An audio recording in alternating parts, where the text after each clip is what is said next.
Hey, yay, yay, yay. We are all gathered here today to discuss a travesty, an absolute tragedy.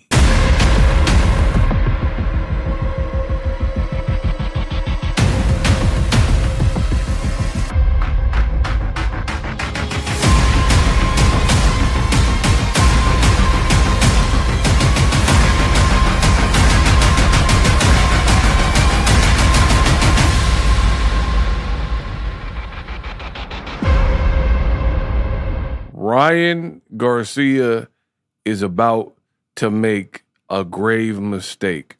In this video, I am going to unpack things and let you know what Ryan said. Plot twist, spoiler alert, is to Shakur Stevenson. So I'm going to go over the back and forth dialogue and let you know why I believe this is a big mistake from Ryan Garcia. So definitely stay tuned to this video. Let's get unpacked. What up, Fight World? It's your boy Ego, and I'm back with some more boxing. Now, Ryan Garcia did a thing. Shakur Stevenson and Ryan continue to go back and forth like Aaliyah. Rest in peace to baby girl.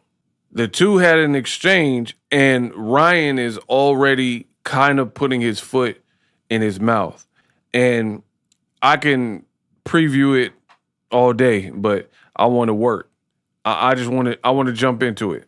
So right here, I have the tweets pulled up, and we'll look through all of them, right, to see what was said. Now, Ryan just beat Mario Barrios, right? He just beat him. Great performance. And now he's calling out Shakur Stevenson. Trust me when I say when we step in there, he will not fight me like he's levels above.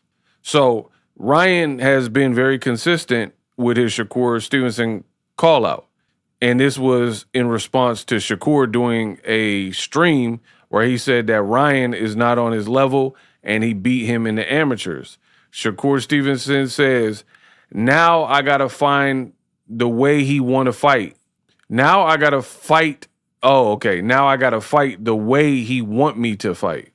So right then and there, to me, that's already saying that Shakur Stevenson is not going to give into like any kind of gamesmanship, and he's definitely not going to fight a person like Ryan Garcia in probably an aggressive manner, right? Let's keep going. Ryan Garcia, he says, to those who are worried about me, this is the mistake Ryan is making. He says he will fight at 140 pounds. 140 pounds. So Shakur is a great fighter, but not only is he a great fighter and you're up against a sharpshooter with great skill, now you're claiming after winning a title at 147 that you're going to drop 7 pounds and go back down when you have never really made this weight, and we know you haven't been the most reliable when it comes to making weight.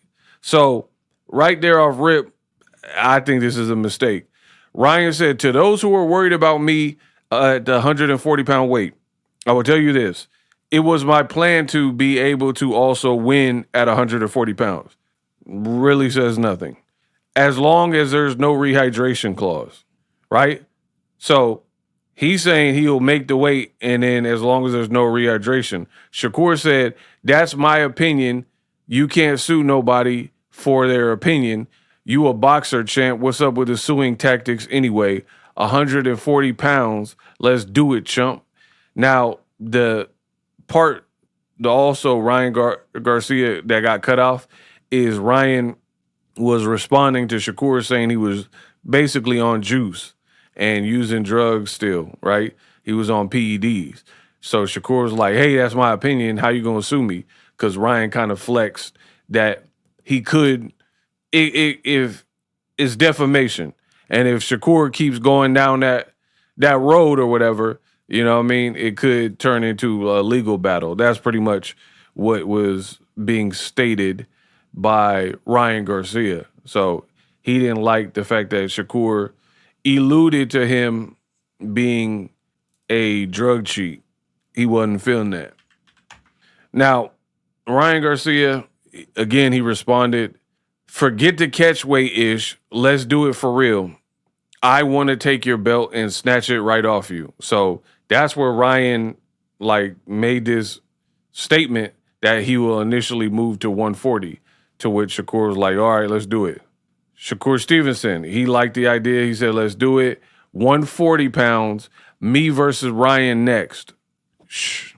So Shakur is loving the idea of a Ryan Garcia fight at that weight class, right? So here's the full response from Ryan.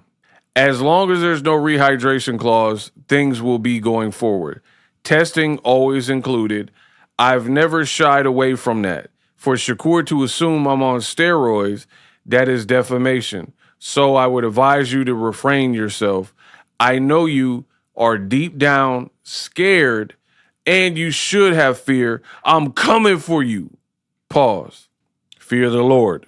So Ryan pretty much told Shakur, chill out with the Roy talk.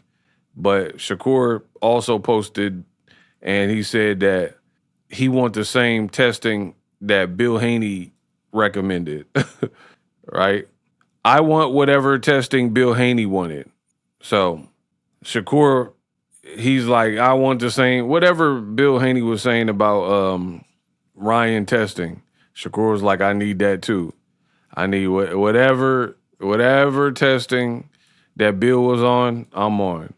We on the same type of time. So let's break it down. Let your boy Ego unpack. Let me cook. Let me get activated. And let me give you why this is a mistake for Ryan Garcia. Now, simply put, I don't trust, all right, Ryan did cool versus Mario Barrios. Take nothing away. I did a unpacked the very next day what really happened, and I gave Ryan all of his props for that particular bout. Said he looked good, utilized a jab, little up jab. He was considered a left hook artist, and he incorporated the right hand a lot. So I like seeing that integration because, again, people were saying he got one punch, Shakur included. They were saying he got one punch, and Ryan, he came with something different. So I always give credit where credit's due.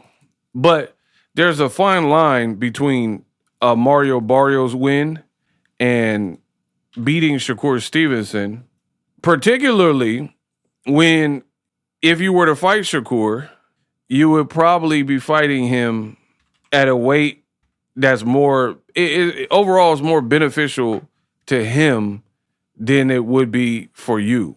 And that's the issue I have with the particular fight. I don't mind the fight. In fact, if I could have things my way, Usher, my way, I would rather probably see at this point, if I could get this next, I think this would be perfect. Devin Haney fight Keyshawn Davis, right? And Ryan Garcia fight Shakur Stevenson, and then the winners match, the winners fight. And I guess the boxing world would have to have their fingers crossed that the winner isn't Shakur and the winner isn't Keyshawn, because they already said they would never fight each other. So if both of them won, that would create an issue and a problem. But outside of that, that's what I want to see, right?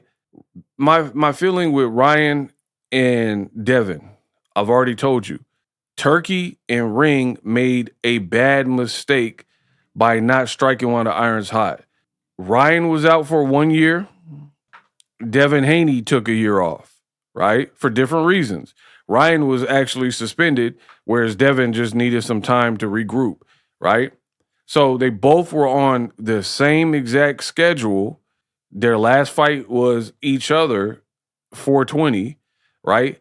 So that should have been the rematch should have been the very first fight for both fighters back. Ryan was like, tainted supplement. Devin's like, nah, you cheated and you didn't make weight. So we needed closure, and we needed to know like get some resolve for how that played out. Turkey and them decided to put T.O., Devin, and Ryan in separate bouts on the same card. And before the fight, I told you that was a huge mistake. Why would you do that? Why would you put them on the same card, but Devin not fighting Ryan? And once again, your boy Ego was right. And it made no sense to do that because at the end of the day, Ryan ended up losing. Devin didn't look good versus Ramirez at a catchweight. So Devin's stock didn't really enhance. People were saying he looked scared and terrified and looked shell shocked from the Ryan Garcia fight. And then as far as Ryan actually got dropped, looked horrible versus Rolly. Right? Rolly was tearing him up, dropped him with them sound effects Rolly be doing. And you got bodied. And then Ryan was like, oh, I wasn't really in the fight. I didn't care. Man, I don't care about none of that. You got dropped by Rolly. You never rematched Rolly. You never called Rolly out after you beat Barrios. So you got to live with that.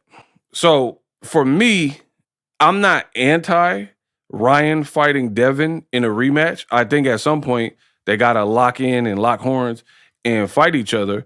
But since I didn't get it my way already and things changed, Devin had a mid performance with Ramirez. Ryan got dropped and lost to Rolly, and then Devin did better. And that was with Brian Norman became a champion. Ryan obviously did better in his fight with Barrios. That's cool. So you can make the Devin and Ryan fight now, but Ryan, for whatever reason, called out Shakur, and I actually am very curious about that particular fight because I favor Shakur, but I don't favor him how some of y'all favor him because I think it's an intriguing fight, like almost like Broner Maidana, where Broner had more tangible skill than Maidana. Better athlete, better like timing, better clinical, technical work. But Maidana, rugged, defiant, power, doesn't give up. So usually those make for pretty good fights. Now, Ryan is still in a point where he has to prove his eliteness, right? More so than Shakur. However, he does have elite level timing. I've been watching boxing long enough. Ryan, there's certain guys in this boxing industry that have legendary left hooks. Nonito Donaire, Felix Tito Trinidad, guys like David Tua, right? All great left hooks that we've seen in boxing. You got Oscar De La Hoya, Roy Jones Jr., Pensacola in that. Didn't I just say that? It takes some time, right? Ray Robinson, Frazier. You got a lot of guys that had that great left hook. Ryan is one of them, especially in this generation, because I'm not going to compare anybody in this new generation to the past greats. So as far as this generation, Ryan is definitely top tier left hook that we've seen in this generation. So Shakur could be winning. Shakur could be doing his thing. My thing is this. There is always that what if factor if Ryan can get his timing, because he got speed, got timing, got longer arms, looked to be bigger when he faced off with Shakur Stevenson. There's always going to be that's a fight where you got to be switched on, where it's like 12 rounds. If Shakur is not completely in Ryan's head, pause, he gotta be like, he can't fall asleep at the wheel, like what he did with Zepeda, where he got knocked into the ropes. So I like the fight a lot. I like it a lot because Ryan, to me, is not more skilled than Shakur, but he does possess great variables, great attributes that could rival what Shakur does well. Like, to beat Shakur, you're probably not going to outbox him unless you're a phenomenal boxer.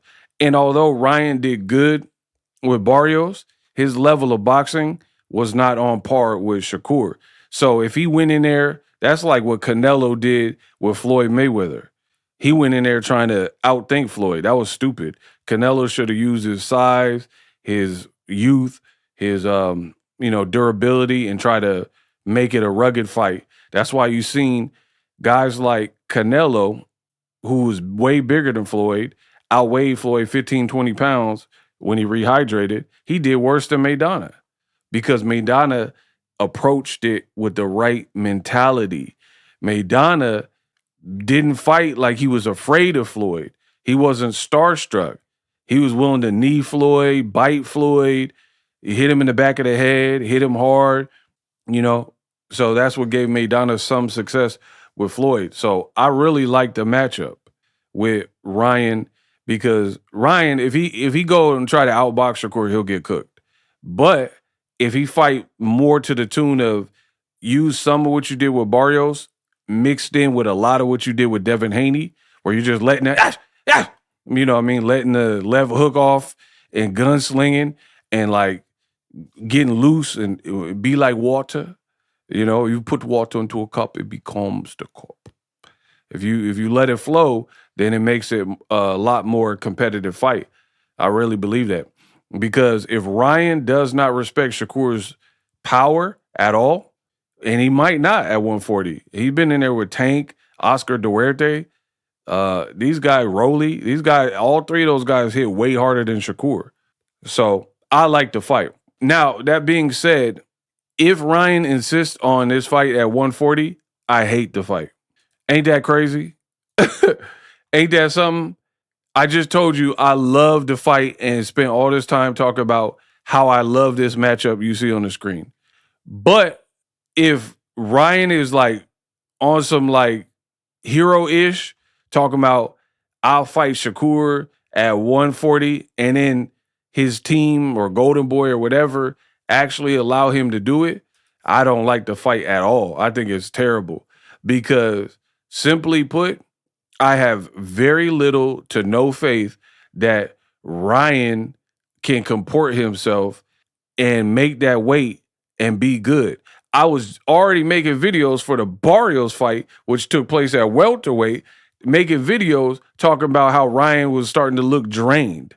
So if this man was looking drained at 47, you mean to tell me he's going to cut another 7 pounds and not be depleted at this point and, you know, really be at his best to the point where this is a pay-per-view type of fight? I don't see it. I don't see it. Nothing in Ryan's arsenal that I've seen made me feel, because again, you're a champion, cool. You got your weight down, you look lean, but you look in shape, but you also still look a little bit 50 Cent in that one movie where he doing that, where he got the photo like this, where y'all know what I'm talking about, where 50 Cent, whatever, he played a football player that got terminally ill. And T.I. just did a diss song and another one, and T.I. used it as a picture. Yeah. So if Ryan out here looking like Christian Bale in The Machinist at 147, I have zero faith that he can comfortably make 140 at this point. You didn't even because why you ain't make it with Devin Haney? Why you ain't make the fight with Devin Haney at 140 if you could comfortably make it? Look, this was him with Devin Haney. So I don't think he got that weight to give. So if he insists on fighting at 140, I don't really care about it. Now, speaking of Gervonta Davis, man, oh man, the Tank haters look so stupid, and I love it because I've been telling y'all, there's a lot of low quality content in the world of boxing, and the Tank haters, they look foolish yet again because all that jive about Tank, why he fighting with weight stipulations, why he taxing Barrios, why did he tax Ryan Garcia? Oh my gosh, a catch weight, rehydration clause. Your boy Shakur out here, way bigger than Tank, naturally bigger framed, and look bigger than Tio, and he out here begging for the fight like he sweat at 140. I want your money. Yeah, you got me twisted over, yeah. Bro, begging, Keith Sweat begging for Ryan to take this fight at 140. Despite the same man, this is where Shakur gets in trouble. Great fighter, not really great on the mic. Shakur did all that woofing. selling all them wolf tickets. All them wolf tickets talking about how Tank Davis, oh, he should be ashamed of himself. Why he do a weight hydration and stipulation with Ryan and Ryan was drained. And you out here trying to do the same thing. Not only to Ryan, you said if you fight Conor Ben, who you know he just came from 160. Now he got to come down and fight you at rehydration clauses and stuff. You trying to tax Devin Haney. But then, again, this will get Shakur in trouble. Shakur will do all that like chirping about Ryan is trash, right? Ryan is trash. He only got one punch. He not that good. But then you want to fight him at 140 when you clearly can move up, show your skill, and be done with it. So, yeah, depending on the logistics of the fight, determine if I'm really interested in this fight. Point blank, period. Because I don't have faith that Ryan can make the weight. And I feel like the chances of it being competitive go down exponentially if it's at a weight where the person's already sucked up to begin with, you know what I mean, before they step in the ring. So I know what Ryan is saying. He a fighter. He's supposed to, oh, I can make it and I'll show you. But these fighters, in my opinion, a lot of these fighters, they act dumb. I'm not trying to be rude. I'm not trying to be cutthroat.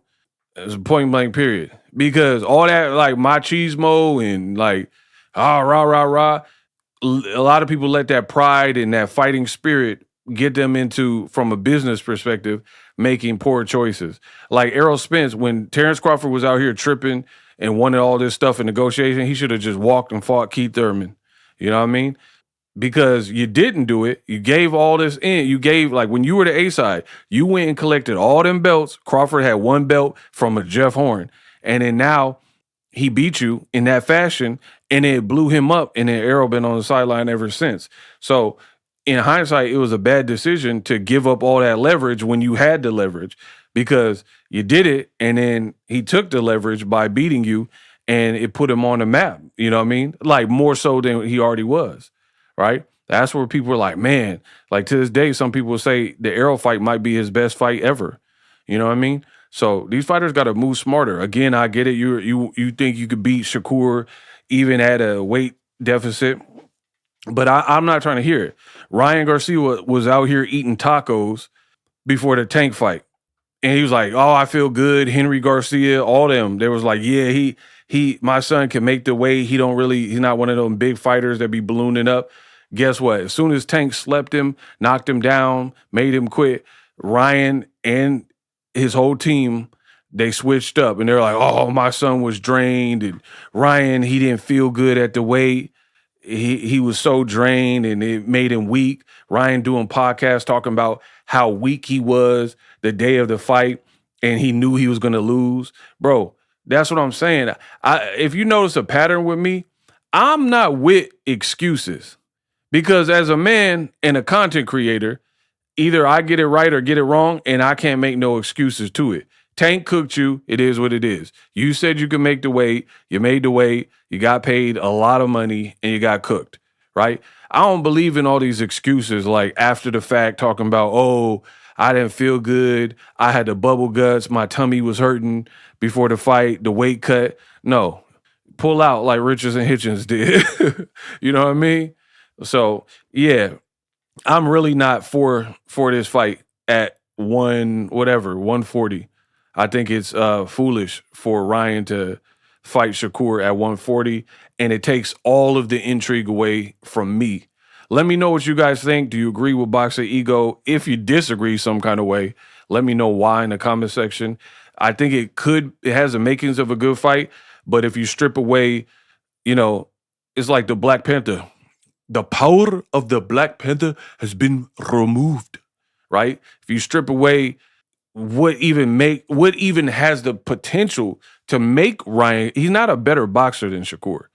That's why Shakur, like, I beat him in the amateurs, and he fight the same way. So if you take away a possible, like, new weight class for Shakur and deplete Ryan, it just doesn't become a compelling fight at that point. Let me know how I did.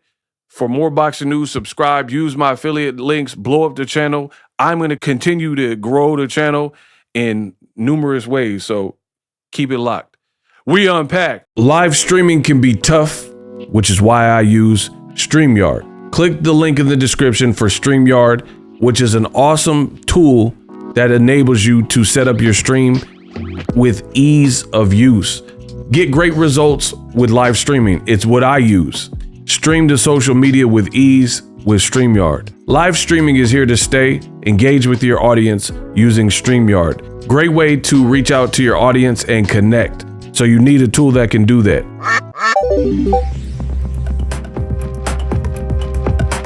If you're new to YouTube and you're struggling to get views, one tool I can provide to you is TubeBuddy. I've been on YouTube over 10 years. I use TubeBuddy daily to crank out videos just like this one that you're watching. Learn how the pros do it with TubeBuddy. YouTube receives a lot of traffic, which also means a lot of creators, a lot of people putting out content. So you need to learn the ropes so you know how to separate yourself, especially if you're new, but even if you're a pro, use TubeBuddy. The link is in the description. Get more views, more subscribers, and a higher click-through rate. So ultimately, we unpack. We unpack. We unpack. Coming to you live, Boxingego Unpacked. Yeah.